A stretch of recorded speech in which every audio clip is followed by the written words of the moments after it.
Nanawagan si Eastern Samar Governor Ben Evardone sa national government na tulungan silang pondohan ang gastos sa transportasyon ng mga produkto papunta sa kanilang lalawigan. Ito ay kasunod ng ipinatupad na limitasyon sa bigat ng mga sasakyan na pwedeng dumaan sa San Juanico Bridge na nag-uugnay sa mga isla ng Samar at Leyte. Kaugnay niyan, makakausap natin si Eastern Governor Ben Evardone. Magandang tanghali po sa inyo, Gov. Salamat po sa oras. Magandang tanghali, Cheryl. Magandang tanghali po sa mga taga-pakinig at taga-panood po natin. Gov, so far po ba may significant effect na sa presyo po ng bilihin sa inyong probinsya kasunod nga nitong ipinatupad na partial closure ng San Juanico Bridge? Well, so far, ang namomonitor po namin sa construction supplies, yun ang may significant impact or increase na mga sa semento, sa bakal at saka sa yero, no? Pati sa mga aggregates kasi may mga aggregates na galing ng Leyte pa. No? So yun talagang impact. Halimbawa, yung isang sako ng semento, nagtaas na ng mayroong 10 piso bawat isa or yung iba 20 pesos. Kung maraming kailangan mo sa isang project, syempre may impact yun sa isang contractor o nagpapagawa ka ng bahay. So katulad ng yero, ganon, yung mga bakal. Pero yung sa mga bilihin ng mga consumer products, wala pang gaanong impact. Although mayroong nararamdamang konti kasi nga mayroon pa kami mga old inventories ng mga supermarkets at saka groceries. Pero tinataya ng DTI na hanggang 10 days na lang yan. So baka this week, pagkaubusan na yan, so ang susunod na mga inventories niyan ay siyempre posibleng mas mahal na yan dahil nga sa transportation cost from Tacloban to Eastern Samar. Pareho rin yung agricultural products na galing ng Leyte, no? Magkakaroon ng significant impact yan sa darating na mga araw. Formal nyo na hubang ipinaabot sa national government ang panawagan nga po ninyo na tulungan kayong i-subsidize man lang ang gastos sa transportasyon ng kalakal? Well, kung formal, hindi pa namin na-formalize kasi pina-assess pa namin yung situation. Pero offhand, yun ang nakikita naming isang solusyon para nga ma-cushion yung impact ng pagtaas ng presyo ng mga bilihin. Kasi kung hindi ginawa yun, siyempre yung trader, aangkat ka sa Tacloban, sasakay mo sa Roro, LCT, mayroong stevedoring, magbabayad ka.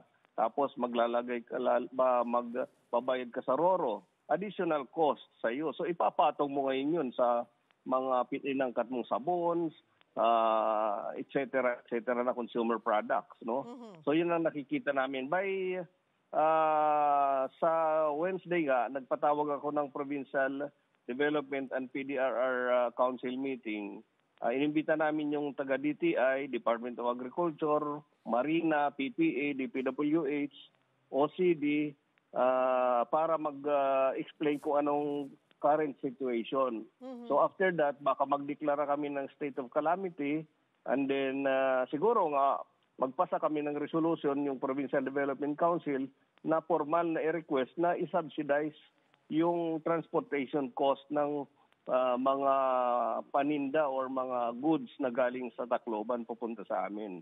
Pangalawang proposal po namin magkaroon ng direct na Roro na biyahe papuntang Borongan or Giwan ports. And that's possible? Opo. That's possible kasi may mga ports po kami. Ang nangyayari po ngayon, mayroong ports from Tacloban papuntang Western Samar. Ang Western Samar po sa Catbalogan, 4 to 5 hours sa amin pa yan. Patas yung sa Calbayog, mas malayo yan, 8 hours papunta sa amin. So, ganun din. May impact din yun sa transportation cost sa amin. Whereas kung from Tacloban to diretso sa Borongan or Giwan, malilesen yung transportation cost. Pero nevertheless, kailangan pa rin yan na i-subsidize ng national government. Alam mo, Cheryl, hindi naman kailangan cash na subsidy ang pwedeng gawin. Marami na ibang paraan eh. Halimbawa, itong mga RoRo vessel operators, nagbabayad naman ng tax yan. Halimbawa, kwentahin yung ilan ng pasahin ng mga sumasakay ng mga truck sa kanilang RoRo, baka pwedeng tax deductible yon, no? Internal arrangement with the BIR, national government. Kasi we are in a situation na parang emergency nga, no? Dahil nga sa ganyang sitwasyon. So, ang inaano namin, maghanap ng paraan to ease the impact on the consumers. Aha.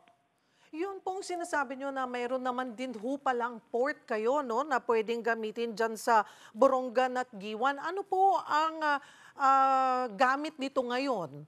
Kung hindi nagagamit na port? Opo.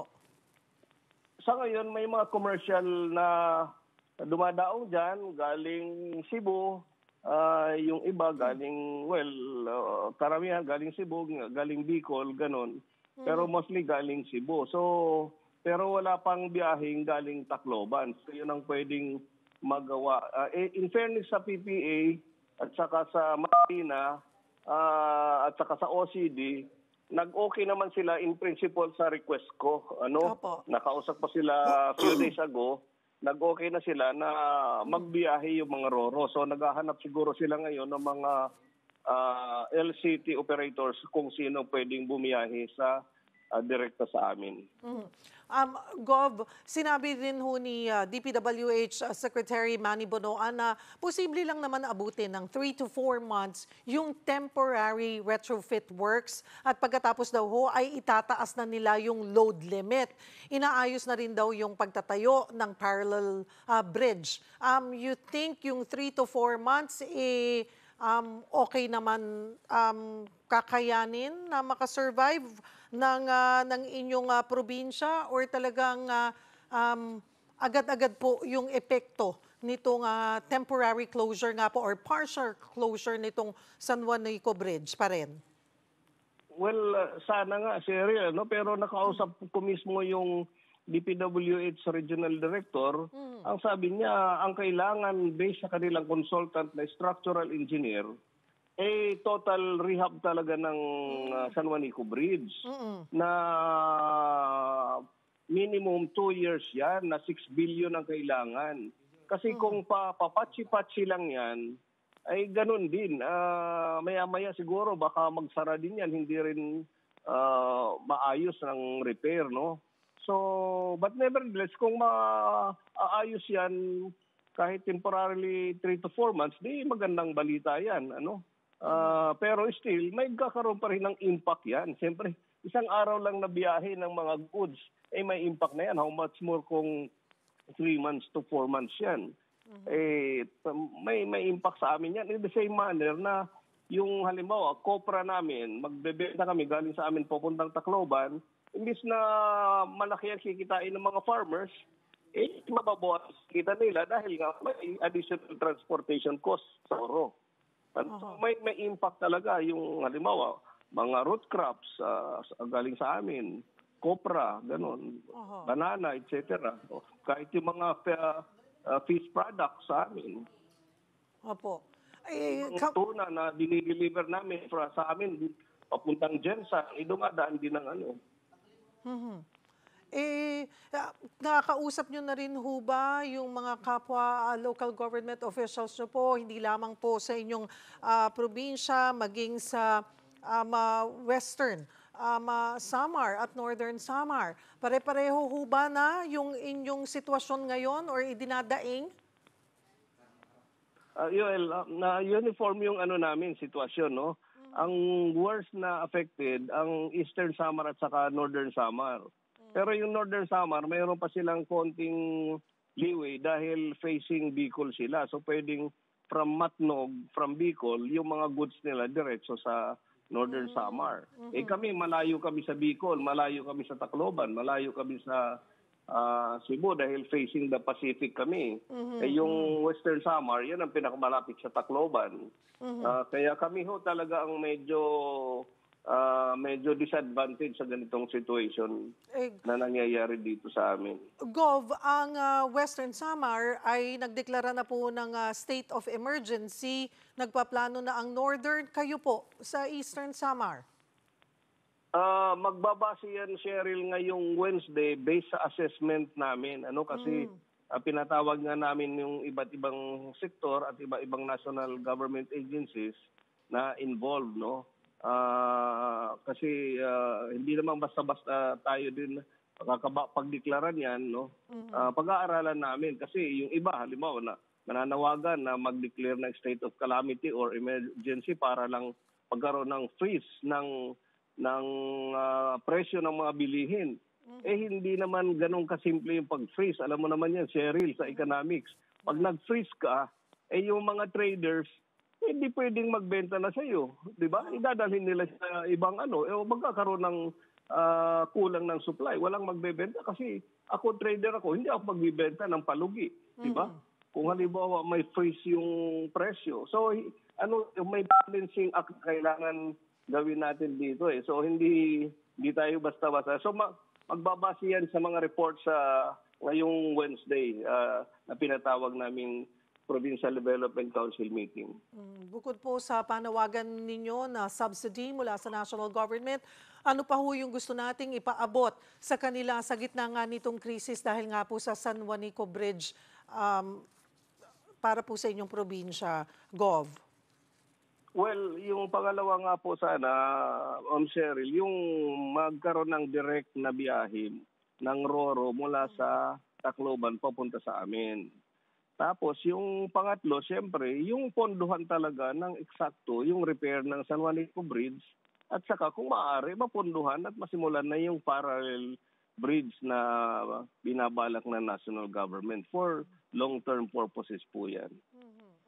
Kailan daw ho ba sisimulan itong parallel bridge na pinag-uusapan, Gov? Nasa detail engineering pa lang yan, Cheryl, at saka matagal pa yan kasi ang funding yan manggagaling pa yata sa Japan or Korean governments eh. Ang loan ho yata yan eh. Yan kung hindi ako nagkakali. So magmatatagalan pa yan eh. So mga 2026 pa, Gov? Or not? Sana kung magsimula ng 2026, okay, 2027 yan, daw. No? Gov, 2027 pa pala. Kasi may feasibility study and detailed engineering, maghahanap pa ng pondo. Implementation side, matagal pa yan. Minimum yan, 5 years. Gov, makikibalita na lamang po kami after Wednesday doon po sa kalalabasan ng inyong meeting on the evaluation and assessment sa epekto po nitong partial closure ng San Juanico Bridge dyan po sa Eastern Samar. Marami pong salamat sa inyong oras, Governor Ben Evardone.